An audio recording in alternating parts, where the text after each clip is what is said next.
Hi, my name is Mike Elkin-too. I'm a production engineer on the Data Center Management Experience team at Facebook. I'm here today to talk to you about why understanding your data center server footprint is so important and why this will make you want to burn down your data center once you start dealing with it. A little bit more about myself. First, I'm not that kind of engineer. That is, I don't have a background in mechanical engineering, controls, or electrical engineering. They are disciplines we partner with to achieve our goals. I've been working around infrastructure automation for most of my time at Facebook, including the things I'm talking about today. My team is responsible for all the data collection from industrial control systems at Facebook data centers that we'll be discussing, and how that fits into a wider picture. At Facebook, we manage a very large infrastructure where efficiency is really important. But I personally find this space interesting because data centers account for about 1% of global power consumption. That is a lot of power. The more we as engineers can do to curb our resource usage down, the better. First and foremost though, this is not a talk about cloud computing, because cloud computing is just somebody else's data center. We'd want to burn those down too. In fact, this is a talk about controls. More specifically, the industrial control systems that drive the resources we rely on, including how we can build a data platform to enable smarter data center development. Today, we're going to be doing a basic overview about data centers, how they work under the hood, and why we need data integration. We'll then talk about how you can build out the data you need to build smart data infrastructure systems. Finally, all of the reasons that will make you want to burn it down to start over again. So first, how do these data center things actually work? There are three key reasons we need data centers: power, cooling, and space. Each of these are resources we need to carefully manage. Space is a really important topic, but we won't really be covering it. Knowing the physical space available, where racks are, is quite important. However, it's mostly used during the planning rather than live control stages. Moving racks ultimately takes time to plan and execute. Today, I'll be focusing more about live control opportunities in the facility space. The first resource we'll talk about is cooling. Here we've got an example of a direct air cooling system where the outside air is directly being brought into the data hall.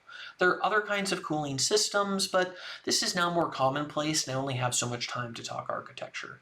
So the outside air gets brought into a mixing area. Then it goes through some kind of cooling system to bring the temperature down and get the humidity right. Cooling might be something like a big air conditioner or something as simple as a water mister. Supply fans will then push that air through the actual data hall where servers will heat it up.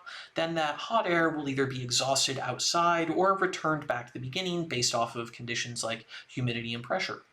It's important to note that this whole process requires energy and water to manage, both of which will impact your effectiveness.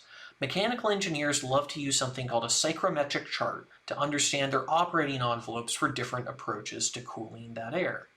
Cooling takes a fair bit of time to curve temperatures up or down, as the air has to be pushed through all these air channels before it reaches a server. The cubic feet per minute of air pushed through a system is quite variable, but is completely controlled by the equipment described here, giving lots of opportunity for efficiency improvements. A bit more on power. It's important to understand the power path between the incoming utility load all the way down to the servers. The power path will go through a variety of different systems like voltage step-downs, transfer switches, battery backups, breakers, and various power distribution components. Each of these has different kinds of limits and characteristics, which are important for us to understand and model. In an open compute data center, your power comes in from a utility provider into a substation to some medium voltage switchgear, which connects to a main switchboard. This distributes power to a pair of switchboards, which will then connect to remote power panels, which connect to server racks via busway. Battery backup units are integrated within a rack, reducing the need for bigger, more expensive UPS elsewhere. It's worth noting that the coordination of this massive electrical environment is intended to trip breakers closest to the problem. So if done correctly, your single server issue won't cause the entire building to go offline. Remember that your load is driven primarily by the servers. The breakers between these components are either providing power or not. They will turn off, frankly, to protect the overall ecosystem if they have to. Metrics are of course important, and data centers have no shortage of these. The two big ones you tend to hear about relate to the effectiveness of both power and water. Power usage effectiveness is simply calculated as the total amount of power used divided by the IT load, or the load used by your actual servers and associated infrastructure. This helps understand the overhead that your facility has in things like power distribution or cooling relative to the amount of servers it has. PUE is far from perfect though, as it fails to include other efficiencies in how your services might be operating or how effective other aspects like server repairs might be. The other important metric is the water utilization, how much water we're using relative to the amount of power we're consuming. Water usage is becoming more important as we see more frequent water supply issues and the effects of global warming taking hold. So the things we're talking about are very physical and are pretty much baked into your data center design. While we run in our servers in containers, seeing and understanding the environment they sit in can be quite humbling. Each of these systems is a potential fault domain that affects those servers we so deeply care about. If you're in charge of the infrastructure or scheduling system, knowing these fault domains can be really helpful. To help convey this point, we'll use a beautiful overhead shot of a Facebook data center in Luleå, northern Sweden. Let's highlight some of the physical elements we're talking about. The bright blue section could be the cooling system.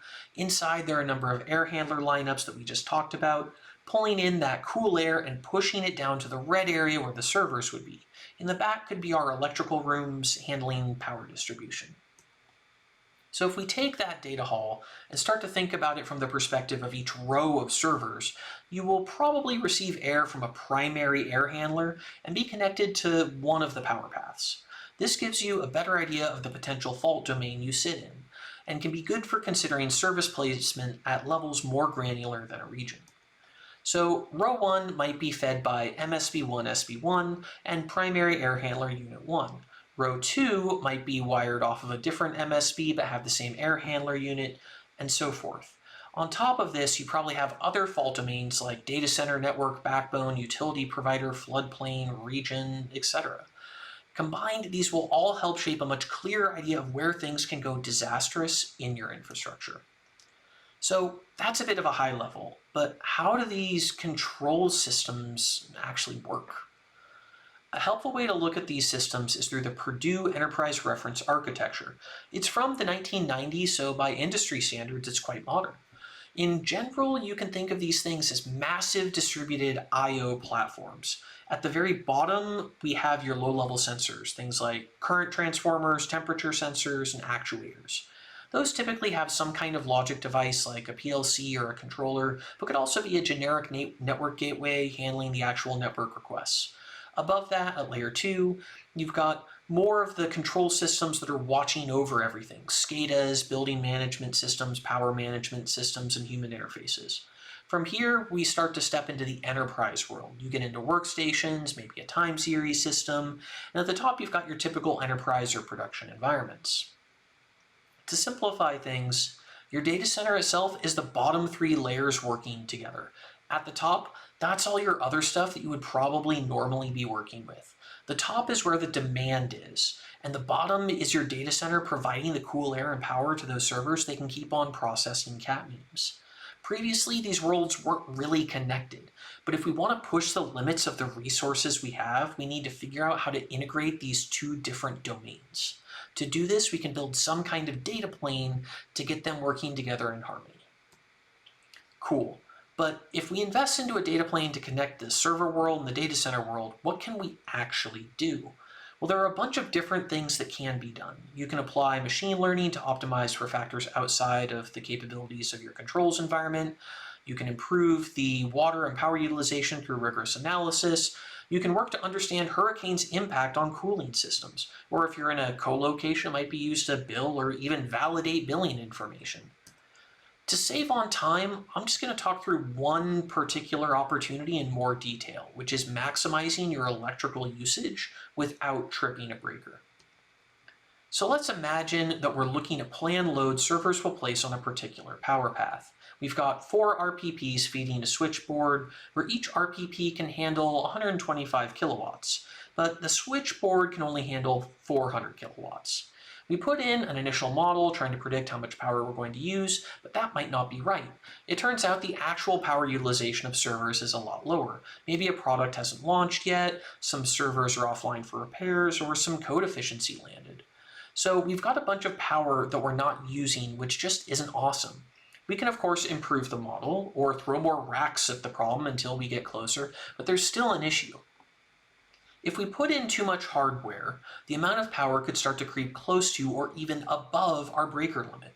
In this example, the power keeps going up and life is good until the point at which we're above 400 kilowatts. This is the part where things are risky. I'm not going to go into breaker details like short or long trip delays, but suffice to say this is your red zone you don't want to be in. The breaker is at risk of tripping, and the electrical system can't stop that from happening on its own. We need something to help us drive that power utilization down at a moment's notice to reduce that risk. At Facebook, we use a system called Dynamo that takes in power path and live power readings and starts to make control decisions. By influencing server C state and P state, we're able to quickly reduce power consumption to keep us flying close enough to the sun without melting the wax in our wings.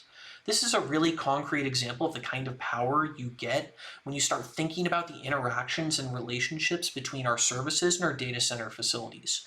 Changing what we're doing at the services layer based off of how many resources we're using. It's one of the many examples we can enable by connecting these two different data domains. So pulling all this data out of your facilities environment is pretty awesome, but how do we actually start to do that? Something to do at first is understand how our industry is different from other industries. This helps when you're talking with vendors or specialized engineers.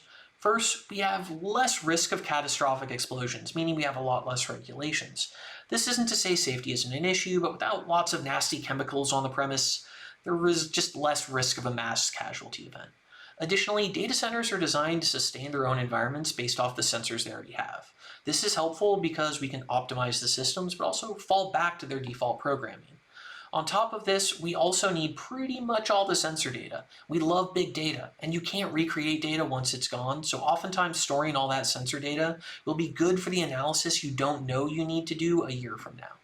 Decisions don't require extremely low latency. Oftentimes, you need to coordinate a response within a few seconds to a couple minutes. It's pretty easy. With this understanding, you might want to ask yourself whether you want to build or buy some software to help you do this. Not many companies honestly want to have to deal with this problem, and so it's more realistic to buy a third-party DSIM product and integrate it rather than building it yourself. I, of course, make terrible life choices, and as we'll find out, opted to build everything ourselves.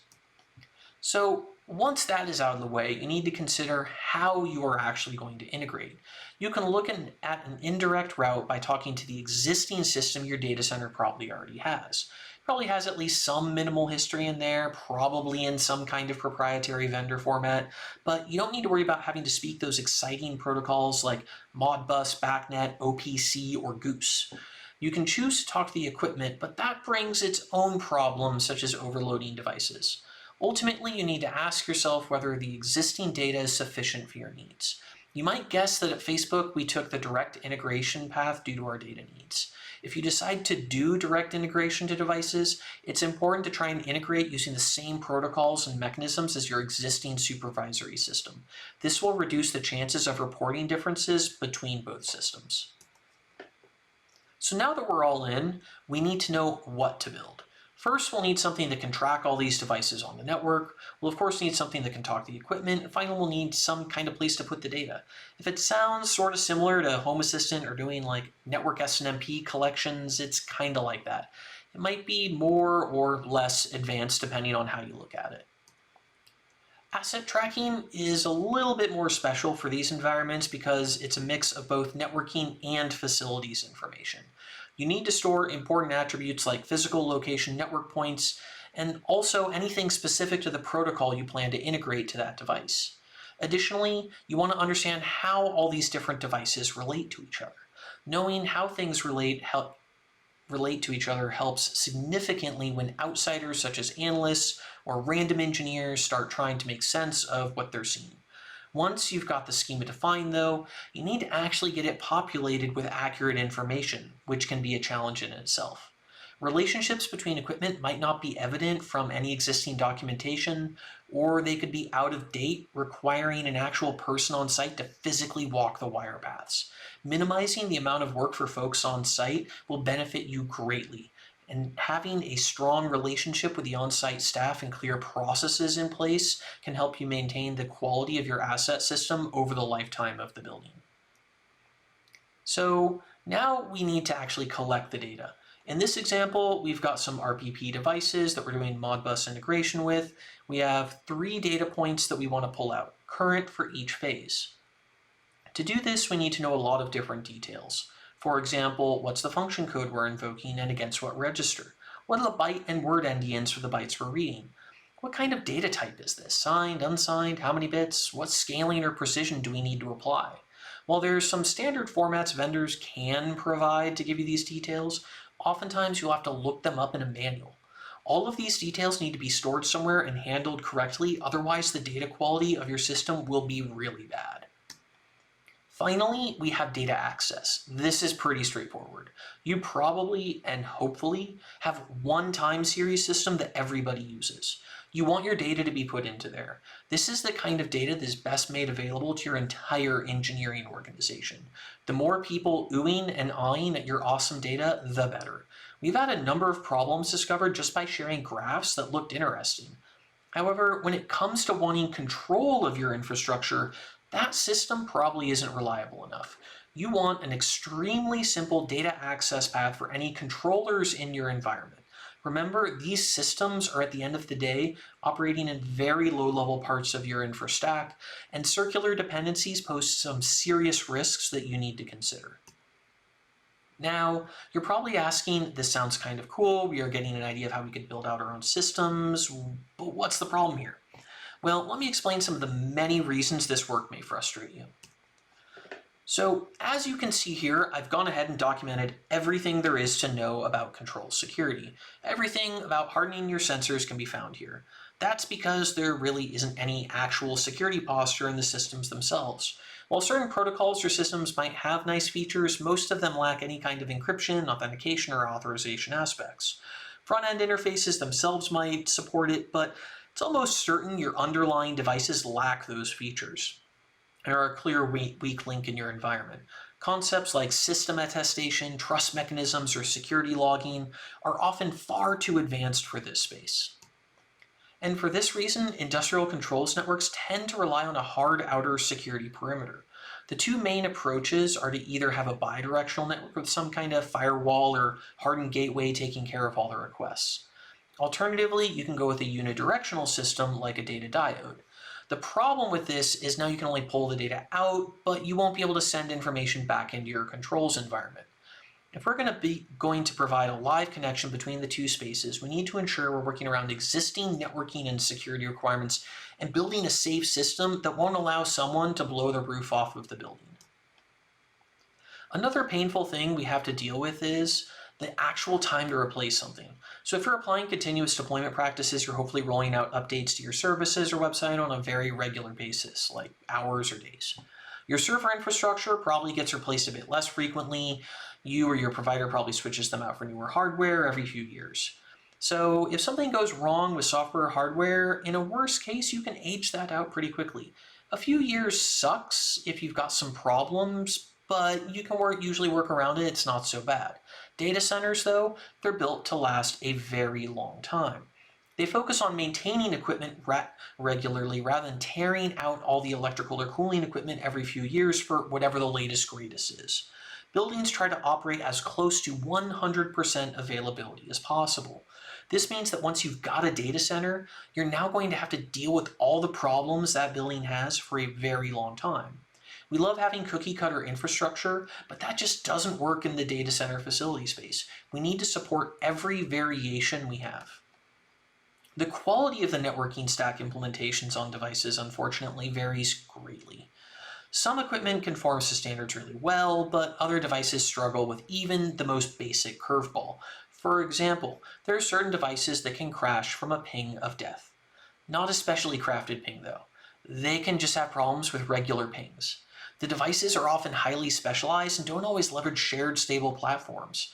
As a result, if a vendor chooses not to implement ICMP or incorrectly implements it, you can end up with some pretty bad outcomes. To help address this, you should define network standards and test against them when onboarding new kinds of equipment. The earlier you can detect and prevent or mitigate these risks, the better. Another theme we've seen is devices having problems with microbursts of traffic, particularly broadcasts or multicasts. Network implementation sometimes can't handle a lot of devices communicating at once. Sometimes they'll overflow and just stop responding to network requests. When this happens, you might need to physically send someone to power cycle a sensor or device, as oftentimes there are no management systems that let you do this remotely. Again, the earlier we can detect these kinds of compatibility issues, the better we can address them. Having to add relays later because equipment is that flaky isn't a great use of our time. When we're collecting data, we want that information to be timely. If we need to make a decision within 15 seconds, but it takes us 60 seconds to query the data, we're making a decision based off of stale data, and who knows what damage that could do. This can happen for a number of reasons. We might be collecting a lot of sensor data, or the sensors we're collecting from could be responding really slowly. This is a performance problem that warrants a wider investigation and, again, focus on the critical components. Understanding exactly where you're spending time in your collection, how the devices are physically connected and what I/O channels exist, and which data is the most important can help you move forward. Moving to bulkier batch methods may help here. Sending multiple concurrent requests or breaking concurrent requests up by I/O chains, or simply prioritizing critical points and best efforting other data are all reasonable approaches. Finally, sometimes vendors decide to implement security features, like, for example, limiting the number of TCP connections to a device. I guess this makes sense in their view. I mean, why would anything else other than the one system talk to a piece of equipment? Clamping the number of TCP connections seems like a reasonable way to prevent unauthorized network communications, kind of like having a login banner. In this example, the DeLorean only supports this single TCP connection. As a result, whoever holds that connection gets all the data they want, and the other system, for example, our pre-existing BMS or our new integration, is unable to get anything. This is a problem since we want everyone to get along. We want to introduce no harm when we're building out this data plane. To solve this, we can maybe change the integration method to a different protocol, or add a data aggregator that doesn't implement such security features. Data aggregators, though, do add an additional layer of potential failure and, of course, latency, so be sure to understand the trade-offs. Another huge pain point is the data quality. Certain equipment can have an internal cache of data or internal polling mechanism. So in this example, we're making 3 queries to the DeLorean, asking for how much power it's using and getting 3 responses. Each response time is super fast. This equipment is awesome. But what we don't know is that the second data collection is actually hitting an internal cache on the device and isn't a current sensor reading. This can be really frustrating because the performance looks good from the outside, but you've got a big data quality problem underneath. Understanding the internal mechanisms of every piece of equipment can be quite daunting, and usually requires offline equipment testing. Prioritizing which equipment you closely examine and applying testing to limits the amount of effort you need to put in. Next, we have cases where devices report values that are just wildly incorrect. Despite this equipment being highly engineered, calibrated, and maintained, problems and failures still can occur more frequently than you think. In a similar example as before, the DeLorean responds to the second request that it's using a full gigawatt of power. That's insane! Unfortunately, this DeLorean is just a replica and can't actually achieve that kind of power consumption. That sensor had something go wrong, and it was misreporting the results to us. You can handle this at the collection point either by rejecting bad values or otherwise logging them separately from the other data. Alternatively, you can just choose to train individuals to recognize bad data when they see it. Understanding the acceptable bounds of all the data you have can be a big time sink as well, so it's something to think about. We need to be vigilant, though, about detecting these kinds of problems and at least having a clear way to communicate that to the users of our data. Finally, your data center has a lot of equipment. You'll oftentimes have a bunch of similar equipment, such as many of the same kind of breaker, the same kind of fan. This is great for consistency within a building. However, these systems often require manual configuration. There may be no administrative at all to change the important settings outside of a physical interface on the device itself. This becomes a real problem for us. We like consistent enforced systems, but aren't able to do it automatically, so we rely on some of the humans configuring them correctly. This is particularly troubling when you buy 12 gray DeLoreans just to find out that one of them is actually orange a few years down the road. We've got pretty much two options for dealing with this. One, we can talk with the vendors and see if anything can be automated. Sometimes they have undocumented interfaces or secondary mechanisms because this kind of request is just not that common. If so, great. Two, process. Testing what we can and having processes in place to assure the system is set up right are unfortunately a very necessary fallback. Data center facilities equipment has a lot of problems. The networking implementations are sometimes really bad, the configurations are hard to automate, the quality of the data we get isn't always correct, performance can be lackluster. All of these different things make it harder for us to build a solid data set that we can use to drive optimizations in our data centers. As you start to address problems in the space, you will be so angry that you want to burn down your older data centers so that you can start new. Unfortunately, we can't do this. There's just too much time and cost involved. We need to support all of our industrial controls equipment, even if it's less than perfect. In closing, there are three things I really want everyone to walk away with. The first is the value that data for industrial control systems provides to us. There is an immense opportunity in having this information easily accessible for a number of different use cases. Ultimately, we can build more efficient data centers and better manage these physical resources. Second, working in this space is really different and oftentimes can be quite frustrating. We need to adapt the way we work to support more long-term development focus with a higher degree of emphasis on that upfront engineering so that we can achieve success. Finally, we desperately need help modernizing this space. Other industries continue to hum along because their needs are just much different than ours. If you decide to build out programs at your companies, please leverage any positions you have with vendors. Ask them to be more API focused, to support IPv6, to consider security and software maintenance as first-class citizens. We need better observability, not just into the facilities themselves, but how well the devices are doing too. Together, we might just be able to get the vendors to change their tune. If you'd like to learn more, feel free to check out some of our engineering blog articles, our Dynamo white paper, or get involved in the recent Open Compute Incubator project around facilities security. Thank you very much for your time.